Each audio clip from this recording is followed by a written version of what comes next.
Hey,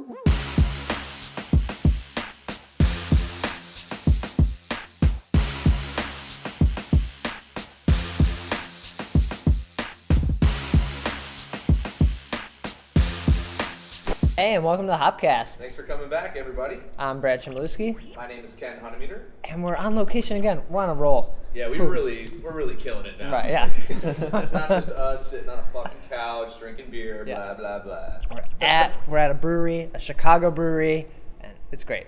Yeah, so we're here at Begyle. Kevin and Matt, thank you for having us here.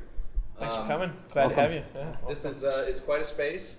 You guys have been around for about a year and a half-ish? Yep, year and a half. We debuted at the Oak Park Micro Brew Review in 2012. So it was our first festival, and then we sold our first beer in September of the same year. Yeah, and so you guys are childhood buddies, which is, I mean, who doesn't think of that? Like, yeah, me and my buddy John Burroughs from when I was 8. And we have a brewery now. Like, how weird is that? It's pretty cool, you know. Matt and I went to the same elementary school, you know. I can remember being in Kevin's living room before I even knew who he was. I was like, I don't even remember how I got there, but it was like, I was with somebody from down the street. We weren't like, drinking at that point. Yeah, We were like, is Kevin home? And they were like, no, I'm sorry, he's not. And we're like, oh, okay. But yeah, so, you know, we both went away to college. Originally grew up near the Flint area in Michigan. But after college, moved to Chicago and figured why not open a brewery. So we opened a brewery with our third partner, Brendan Bloom, who's our native Chicagoan and kind of our what we call our neighborhood guy. He grew up in Lincoln Square. So I mean, you've been around for a little bit now. I think people are pretty familiar with the beers. What's like the idea behind the beers? What drives the styles of beers that you make and that sort of thing? We when we came out of homebrewing, Kevin and I, and the big thing for us as homebrewers was like, well, what do we want to drink? And then for me personally, it was, what do I want to drink that I don't feel like I'm buying on the open market that I really like? And so I started off, like, one of my favorite beers to make as a homebrewer was a blonde, even though like I loved IPAs, things like that, but it was just what I felt like I wasn't getting a lot of from the market. Coming into the brewery, we kind of followed through with the same idea of just that we wanted to make beers that we wanted to drink. And we really are a fan of session beers, you know, things that we like to drink a little bit, and so this session beers definitely fit that motif. And then from there, we expanded outward and figured out what we liked and what other people liked, and kept building our repertoire. But also, we got into a little bit of, you know, once we started selling to production, you put beers in 22-ounce bombers. So a lot of that was more hop forward. That was definitely higher alcohol, just because when people are picking up bombers, they're looking for maybe bang for buck. Yep. Yeah, and so, we understood that. So, yeah. So we made a little tweak before we opened our retail store here in Ravenswood. What the really nice thing is we still had some of those sessionable beers on draft, but now we have the ability to put them in growlers and give them to the customers, you know, firsthand, right from the brewery. And we're drinking one of the most recently kegged and finished beers that you have on tap right now, right? Yeah, you're drinking Haphazardly. It's American IPA, kind of West Coast style. We have some other IPAs that we do as well. More we call our other main one we call Euchred is a Midwest IPA. Okay. So a little more body, it's a Midwest all Midwest hopped as opposed to West Coast hops, and a little sweeter than that one. Nice. Yeah, and this I mean, you say West Coast hop, but this is not like a bitter bomb or by any stretch. Very, very drinkable, great aroma on it. This was the first one I picked up today, and man, I mean, this is a great beer. You've been drinking it all day now? Yeah, for sure. It's you know, this is one of those ones that was a crossover for us. We never intended to brew the big hoppy IPA like Haphazardly is. But you know, the market dictated IPAs. You put IPA in a bomber, and it's just a license to sell, I guess. You know, but it has to be good. So you know, this is one of those things we won a hop lottery through Sam Adams when we were first starting up. Citra and Simcoe weren't available, so we were fortunate enough to get 44 pounds of Citra and Simcoe. And that's where the name came from, Haphazardly. Every good brewery needs a hop pun, right? Yeah.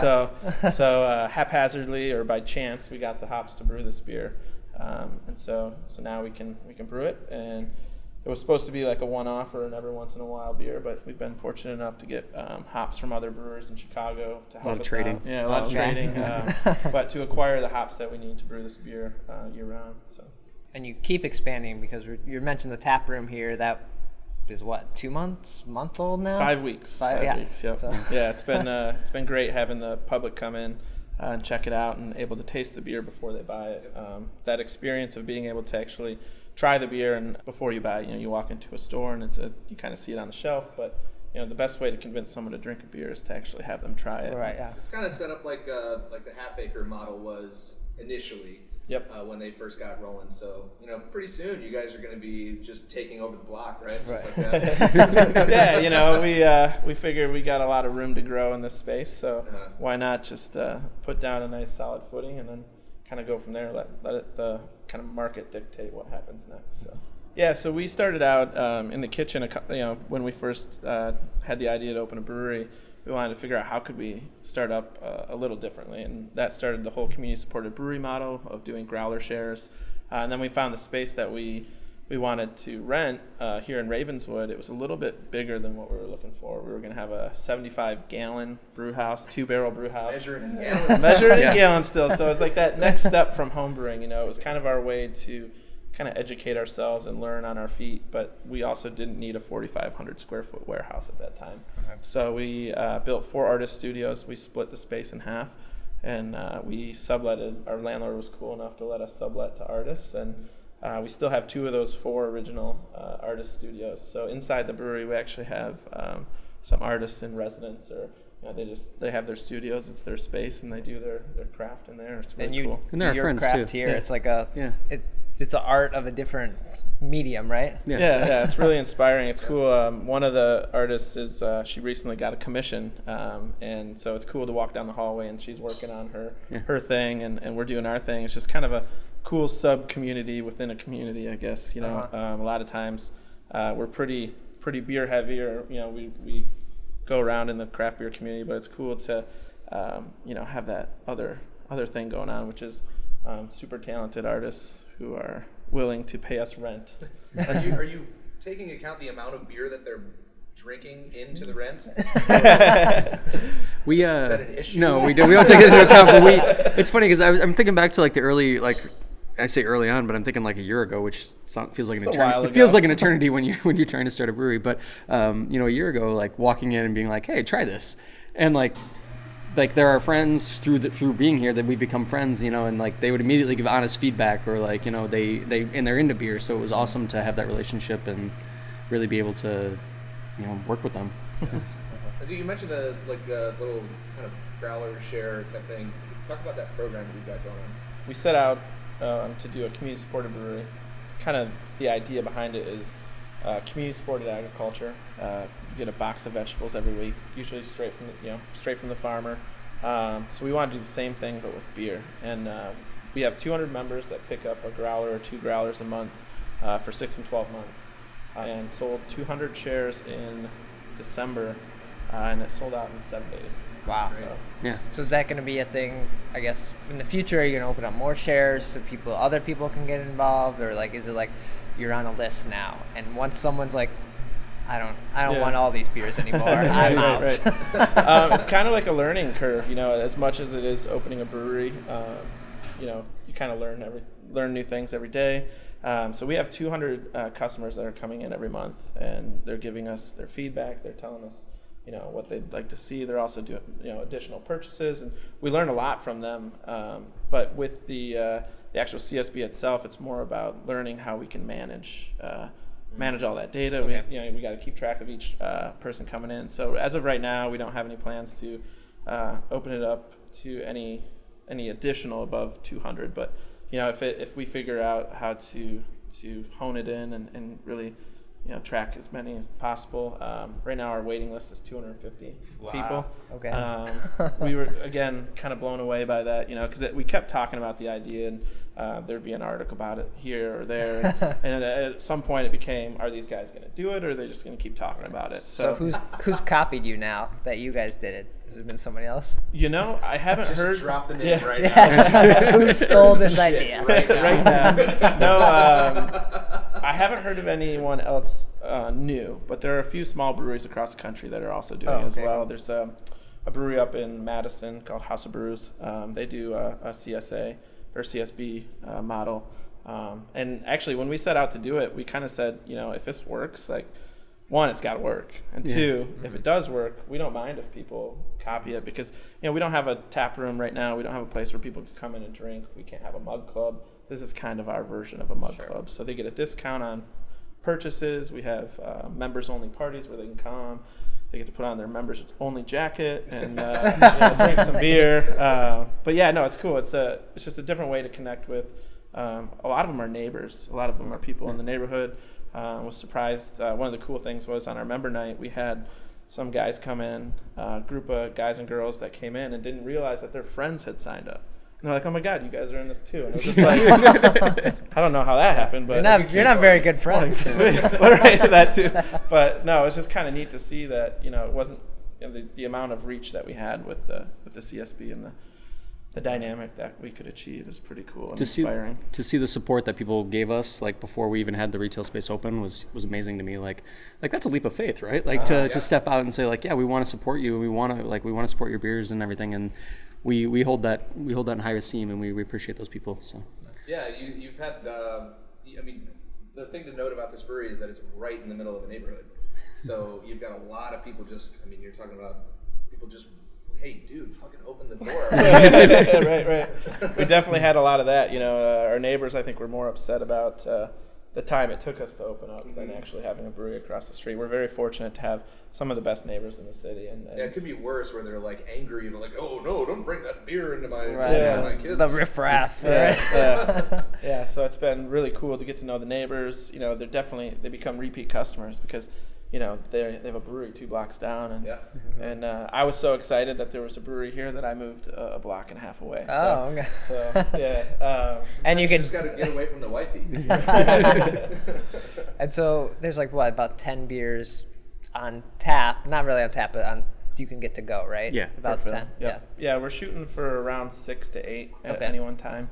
Right now we're loaded up on stouts and porters for the warm season. Hey, we got a lot of malt forward. Yeah, we're trying to survive the polar vortex. It's actually probably one of the worst times to open a retail store is in the middle of the polar. Yeah. I think we've experienced all 3 polar vortexes. So.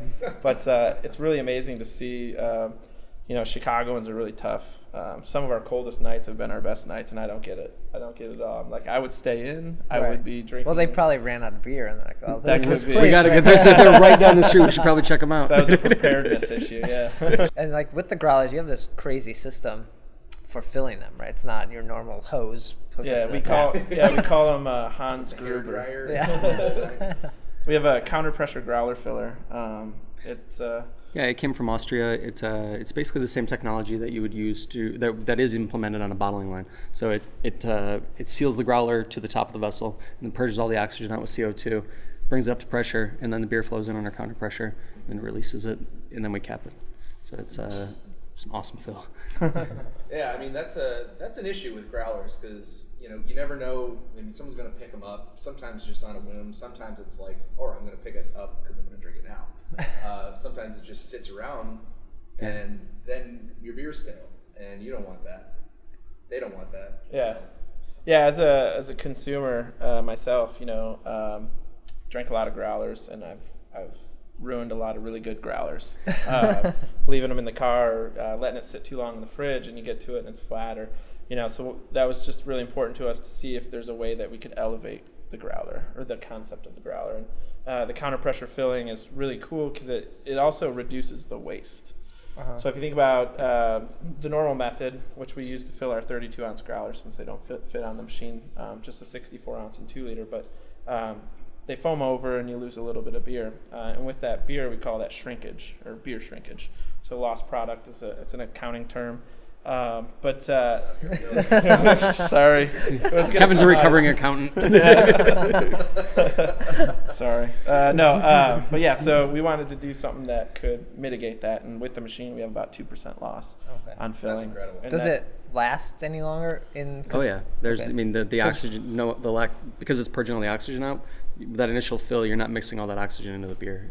And with our growler filler, we still recommend to customers to drink it within a week. Okay. Like, you know, it's So it's fresh beer. You want to drink few it right more away. days, Pretty yeah. much saying that regardless of the package. Yeah. Drink our it beer right, so you can drink get it right more. away. Yeah. But you know, with the counter pressure fill, we've done a few tests, and we're still going to kind of experiment. One thing I want to do is I want to put our imperial stout into it for 6 months and see what happens. Okay. You know, so I can engage it. You know, so we can tell people. You know, we obviously say drink it while it's fresh within 7 days, especially hoppy beers. But we've heard customers coming back and giving us really good feedback on the amount of carbonation, and they're actually intentionally like Stressing. trying to stretch out their growlers to see how much time they have, and so that's actually almost like excellent feedback. And Right, yeah. It's like, all right, cool. And now I don't have to do that. So it's just it's really neat to see that people are really getting into the idea, and you know, growlers are such an awesome tool to sell beer and also for people to enjoy it.